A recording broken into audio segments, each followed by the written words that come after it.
anyị na Osinachi nke taa na ABS TV Channels 24. Afọ ndị Funanya Okonkwo, inwe ike ịkpọ m Laura Ife. Na Osinachi nke taa, anyị ga-ewetara unu ihe pụrụ iche, mana tupu anyị ekwu okwu ihe a ga-ewetara unu. Chetakwa na Osinachi bụ ebe anyị na-akọpụtara gị ọtụtụ ihe dịgasị iche iche Chikere bụ ndị ha bagasịrị anyị n'otu nwere ike isi wee sie ma rie maka o wee dị gị mma n'ahụ ma bara gị uru. Ihe ndị Chike gasịrị eke anyị na-ekwu okwu ya wee bụrụ akwụkwọ nri, mkpụrụ osisi dịgasị iche iche na ọtụtụ nri ndị ọzọ dịgasị iche iche ha na-ewetakwa na mmiri. Na nke taa, ihe anyị ga-ekwu maka ya bụ ihe anyị niile maara. Ama m na ọ na-amasịkwa ọtụtụ ndị mmadụ, nkwe ndị ọ nara amasị. Mana tupu m kwuo ihe a anyị ji maka ya dị n'ụbọchị nke tata, ka anyị wetara unu ozi dị mkpa ma ọ bụrụ ozi a na-akara gị anyị na-anọghachite.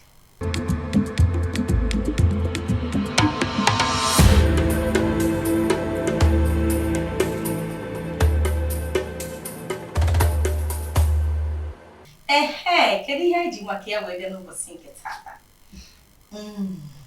Onwe onye nwere ike ịgwa m obi anyị na-agbara n'ọtụtụ ife, nwekwa ike ọ bụrụ eju mba ka mgbaru na-espo. Ihe anyị ji maka ya bịa n'ụbọchị nke tata bụ ife a na-eweta na mmiri. Ihe a na-eweta na mmiri, ọ na-abụ irie ya, ọ na-edozi ahụ, ọ na-eme ka arụ dị mma, ọ na-eme ka onye na-ege anya na-arụ gị ọfụ na arụ gị na-egbuke egbuke dịka ọla edo. Kedu ihe m na-ekwu maka ya? Kedu ebe obi gị na-agbaga? Ụfọdụ gasị n'obi ha na-agbaga na azụ, ụfọdụ gasị n'obi ha na-agbaga na eju, ụfọdụ gasị n'obi ha na-agbaga n'ihe ndị ọzọ dịgasị iche iche, ịsam na ihe ndị ọzọ dịgasị iche iche a na-eweta na mmiri. Mana m ga-agwa gị ihe ọ bụ ihe anyị ji maka ya dị n'ụbọchị nke tata. Ife anyị ji maka ya dị n'ụbọchị nke tata bụ azụ ndụ. Maka azụ ndụ ka anyị ji wee bịa n'ụbọchị nke tata. Kedu onye azụ ndụ na-anara amasị? Asị gị let's go and eat barbecue n'olu oyibo. Efe ụfọdụ ha na-akwado n'ike na ebube ka ha jee taa barbecue. Asị gị ka anyị jee taa fish pepper soup, azụ pepper soup.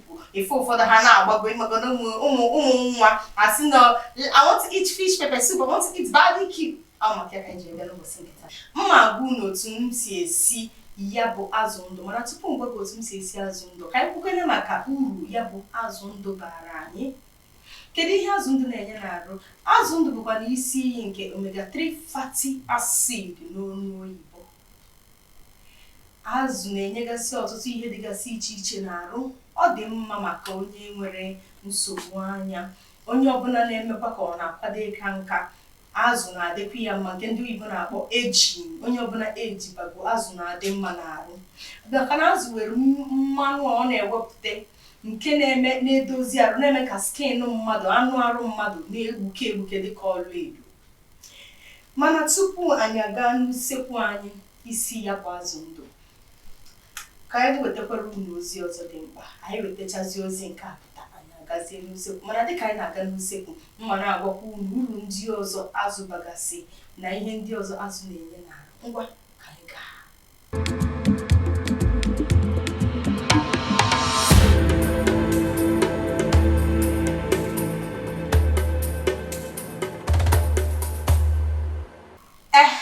Nnọọ anyị abịago ịna-anya ịfụgasịa ife anyị nwere ebe a. Ngwa ka anyị na-enye ife anyị nwere.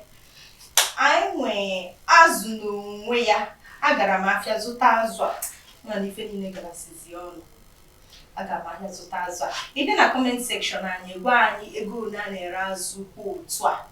Ị na-anya ịfụ na isi nke a anyị gote buru ibu maka na ọ kara ọfụma na mmiri. Ilekwa anya ịfụ na anyị nwe ihe dịka ụtazị, maka na ụtazị na-edozi arụ. Ụtazị na-eme ka ọya shuga benatatụ n'arụ mmadụ. Onye ọbụla na-atụ ụtazị ọfụma anaghị enwe ọya shuga. Ọya ka anyị ga-eji wee were ya wee sie azụ a ka o wee bupụtakwe ụtọ ihe anyị na-ekwu okwu ya. Ihe ọzọ anyị nwe ebe a bụ ịmagono ihe a ga ma nnu ma ife ndị ọzọ dịgasị iche iche, ma ihe anyị kwakọsịrị ebe a anyị ga-eji wee sie ya bụ azụ ndụ. Ọ bụzi na ị chọrọ ịma ife nkwakọsị, ị dị na comment section gwa anyị na ị chọrọ ịma ife anyị kwọrọ akwọ anyị dobegasịrị ebe a anyị ji esi azụ ndụ nke anyị, ma ọ bụkwa na egwa m ihe ndị iji esi azụ ndụ nke gị. Ụfọdụ ọ na-amasịkwa ụfọdụ iji ji maọbụ poteto maọbụ ife ndị ọzọ dịgasị iche iche. Mana nke taa mụnwa ga-eji plantain wee sie nke m. Ama m na plantain galara ọnụ taa. mana ọ bụ tinga ga-ejisi nke m ngwa soro ka anyị bido gwakọnyewe ihe anyị obere obere anyị fụ ka o si aga ngwa na ya asasigo ife ndị a ka anyị gụnyezie ya bụ azụ anyị tinyebezie ndị ọzọ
ga-amatakwa na azụ jupụtakwara na calcium na phosphorus.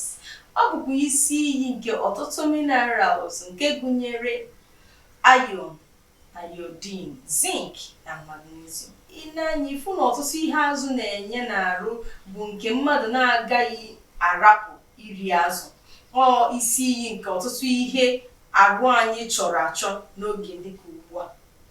azụ bụkwa ihe ọ ga-abụ ịchọrọ isi ya ọ gala ha ọnụ idisi ike nweta azụ ihe eji esi ya gala ha ọnụ ọ ịgwakọ ụdị nke a na ụdị nke ọ bụgodị na enwero ma plantain ihe ndị ọzọ ji esi ya isie ya otu ahụ taa ya ọ na-adị mma n'arụ ọ na-edozi arụ maka na azụ bụ ihe na-atọ ụtọ n'onwe ya igwe isi azụ anaghị egbu oge ọ ihe onye agụụ na-agụ ọsịsọ ga-esi wee rie ngwa sonyekwara m dịka anyị na-agakwa n'ihu na-esi azụ a mana dịka ị na-esonyere m ka anyị gaa wetara unu ozi dị mkpa anyị na-amachite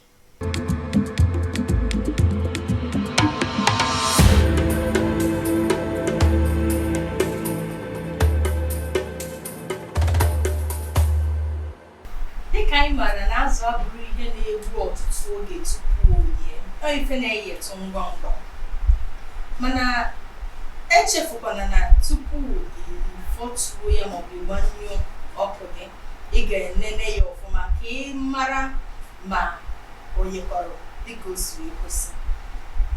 Azụ anyị eghekwana anyị ga-etinyezi akwụkwọ nri ụtazị n'ime ya tupu anyị aghọtuo ya.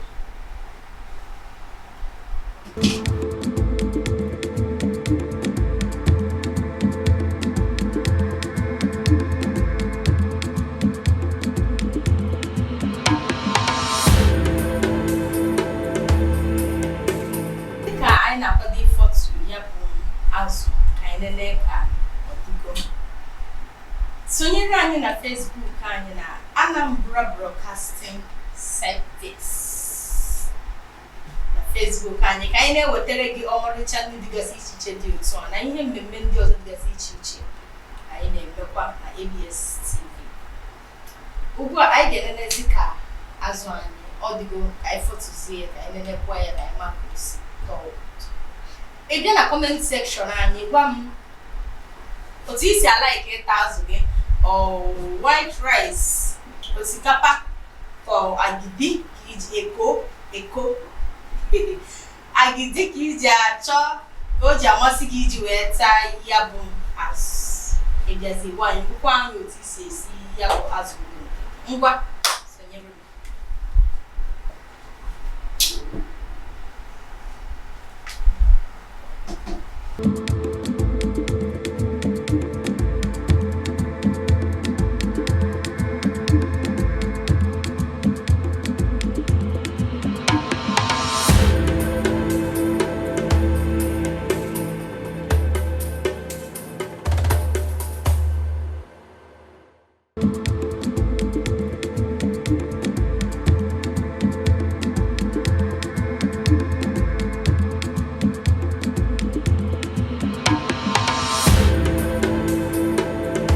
Anyị fụ na azụ anyị eyigo anyị ga-enenezi ya ka anyị fụ ka o si atọ. Ngwa sonyere m weta ngaji gị ebe a.